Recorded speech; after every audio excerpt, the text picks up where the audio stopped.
Day 6, Run for the Wall 2014. It's hard to believe that it's already that far along. In 4 days, we will be in Washington, D.C. to remember the POWs and MIAs of all worlds on Memorial Weekend. God has blessed our efforts out here. We were blessed to see Ox and Annie. Many of you know them. And, Ox pulled that community together. We had churches of all different kinds coming together and serving as as the veterans rolled in and Run for the Wall rolled in. And we had people lining the parkway as we entered into the church. And it was a Cumberland Presbyterian church, and they had our banner set down for men. I was blessed when I pulled in and seen that banner. God is just so good to bless our efforts. You know, and I've got a picture here with Carolyn with the two elderly ladies. Their brother is still missing in action from Vietnam. And as I held them, they just wept.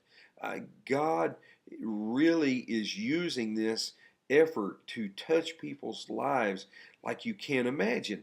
Carolyn and I at dinner tonight sat next to a family, a man and a woman who lost their son in Afghanistan. And as we stood and applauded for them, they just began to weep. And Carolyn and I walked around and others, and we hugged them and just encouraged them. And Hard Charger says, "You'll never stand alone. We're going to stand with you." And we have a guy that was down in a wreck, and we've been able to serve him, care for him. He's not hurt bad, but our ministry was there to love him, pick him up, and haul him. And Carolyn and I took him and got his medicine tonight. You'd have thought that we had just hit a home run. I mean, it's just incredible the little bit of love and the little bit of thank you that these men and women out here are hungry for. The last thing I'll tell you is there was a man that was been doing the run for years, and he was headed down to join them on the southern route, and he was going to be an ambassador. And on the way, he had a massive heart attack and went into a coma, and he passed just a few hours ago. Wes and I have been talking on the phone tonight, and we're going to use the same scripture, and we're going to do a memorial service for Casper.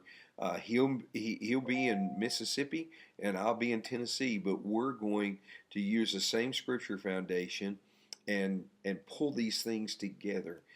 I'm telling you, these guys are moved when one of their brothers pass, and we're going to be here to honor him. And one of the neat things about them is that they're continuing to run. One of them was very close to him, and he still continued to run. He said, that's what I do. I make sure that we have those moments, we grieve, and then we have to move on. I really think that we as a church could learn much from some of these warriors. May God bless you. Stay in touch. Keep following us. We'll keep posting these videos each night. God bless.